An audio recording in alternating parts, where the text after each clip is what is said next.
25 years ago, the Acura NSX changed the world. After the longest wait in automotive history, there's a new NSX, and it wants to change the world again. How? Why? And what is the moron in the racing suit doing in a wheelchair? Well, you'll just have to stay tuned and find out on this very NSX-y episode of Ignition.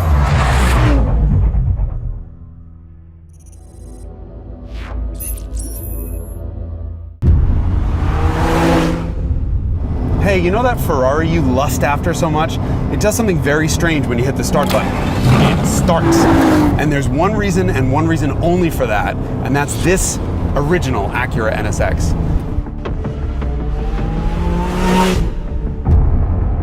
This is the car that sent Ferrari back to school to learn how to make a supercar that worked.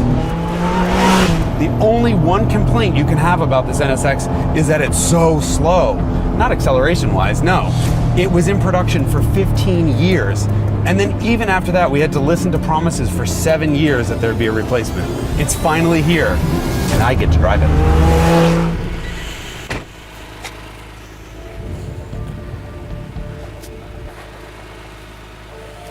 All right, this is an elegant, timeless Pininfarina Italian design.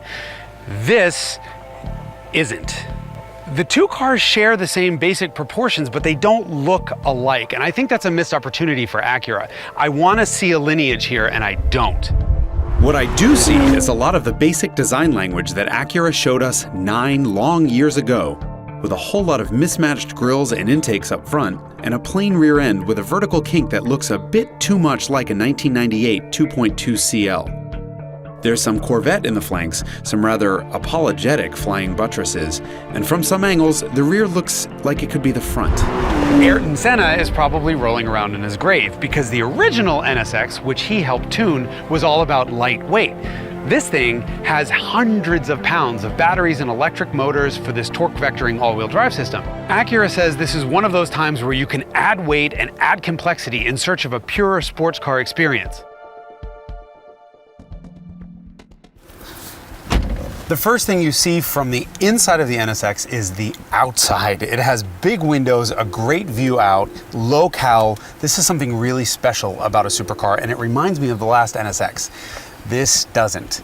There's something very different here because this is, of course, a hybrid modern supercar, which means dual clutch automatic with paddle shifts. And where the volume control should be for the radio, there's a dynamic mode selector that allows you to start, for example, in quiet mode, which keeps the engine under 4,000 RPM, closes the exhaust, and favors electric operation so you can run your neighbors over in peace. The car starts in sport mode, then there's a sport plus mode, which amps everything up, and of course, track mode. And given that we're at a racetrack, that's the mode we need to be in to find out if Ferrari has anything to worry about.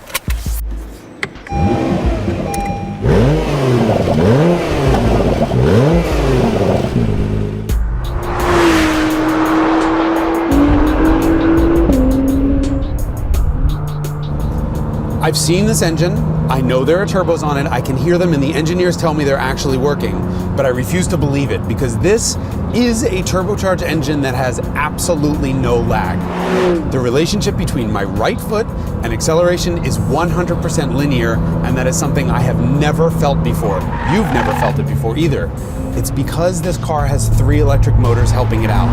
There's an electric motor in the back sandwiched between the engine and the 9-speed dual clutch, and then there are 2 motors up at front that are performing torque vectoring all-wheel drive. They can power the front wheels.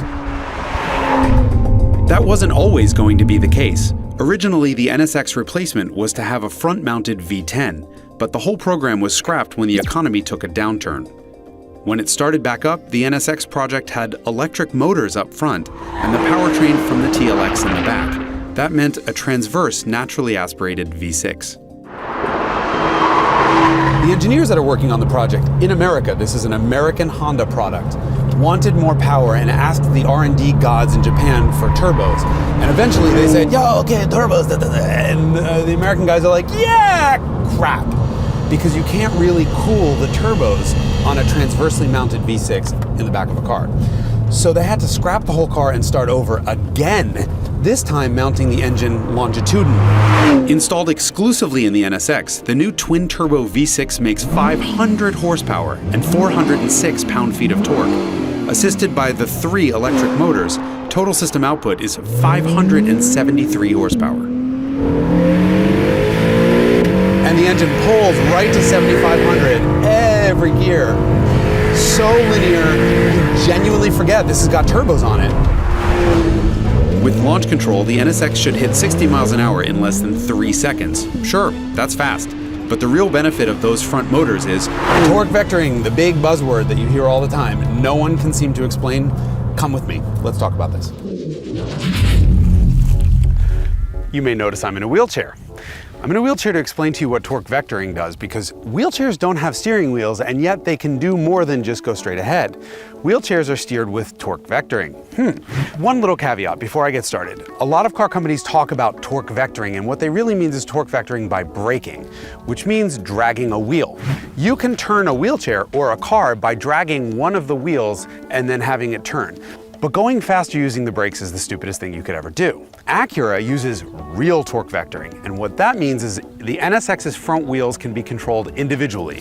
One can push forward while the other pushes back.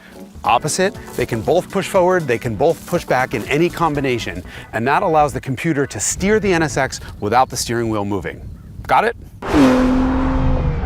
Unfortunately, having all of that torque and adjustability at the front axle means you need to mute the steering down, because otherwise when one motor is pulling one way and the other one's doing the opposite thing, it'll rip the steering wheel out of your hands. And as a result, the steering is completely and totally numb on this car. Dead. Add to that we have regenerative brakes, and the best way of managing that is not having a pedal that's inconsistent. This brake pedal isn't actually attached to the brakes on this car. It's a simulator that's giving me feedback, and the braking is controlled by the computer. All of this technology comes together to make a car that's really fast and capable around the track, but sometimes feels more like a video game than an actual car. The other interesting thing is that because the front wheels are being powered with electric motors, those motors have different torque curves than the engine does in the back. And at high speeds, they really can't contribute as much as they can at low speeds. As a result, at high speeds like this 70 mile an hour, 80 mile an hour sweeper, I have to be very careful with the throttle application because the rear has more power available to it than the front. And suddenly the NSX torque vectoring doesn't quite make up for all the power in the back. So here at low speeds, I can trail it in and nail the gas, and it pulls itself right out of a corner. Can't really do that in the high-speed stuff. It also has magneto-rheological dampers, and these are shocks that are adjustable, but not in like a smooth ride versus bumpy ride kind of way. That's child's play. Magnetic dampers adapt so quickly that they can change their settings multiple times in a single bump. And when you have that level of control over how the car is moving, you can completely and totally change the way the car handles.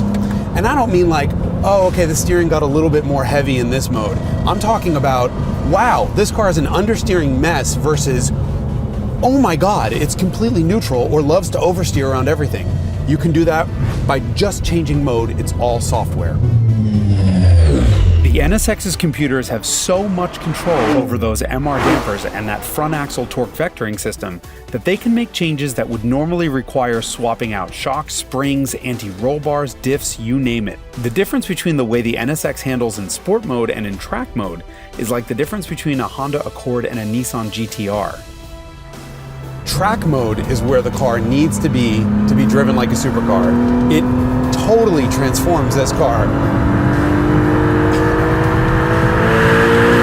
90 mile an hour drift, no problem. Here's where you can feel the torque vectoring front diff, pulling this car out of corners in ways that defy the laws of physics. This is the beauty of this software.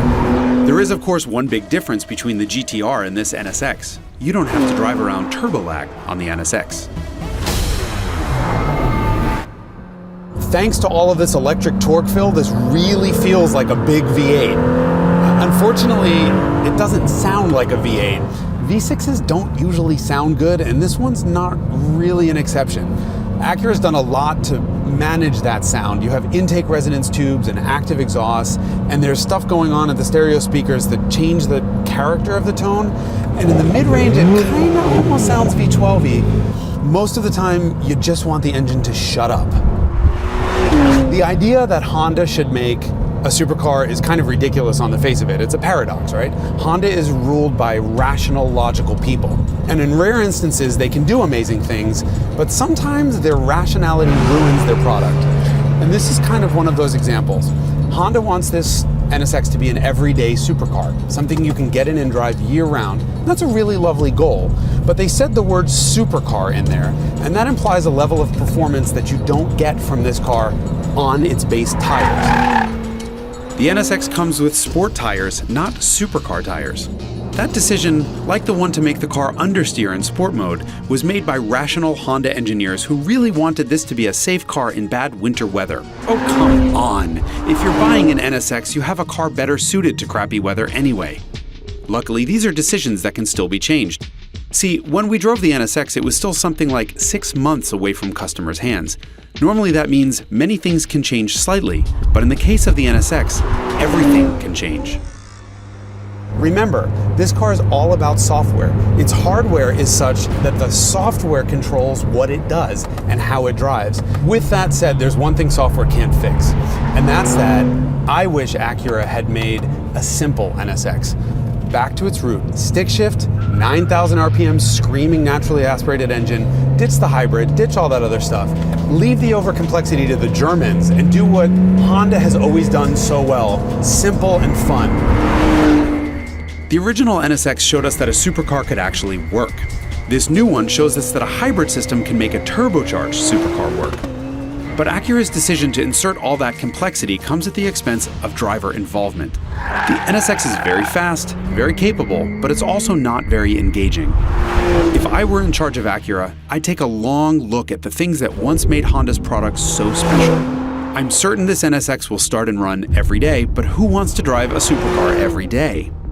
I'd buy an Acura sedan for sitting in traffic, and then an old stick-shift Ferrari to drive on sunny weekends. Oh, and thanks to the original NSX, my F355 would start and run every time I turn the key.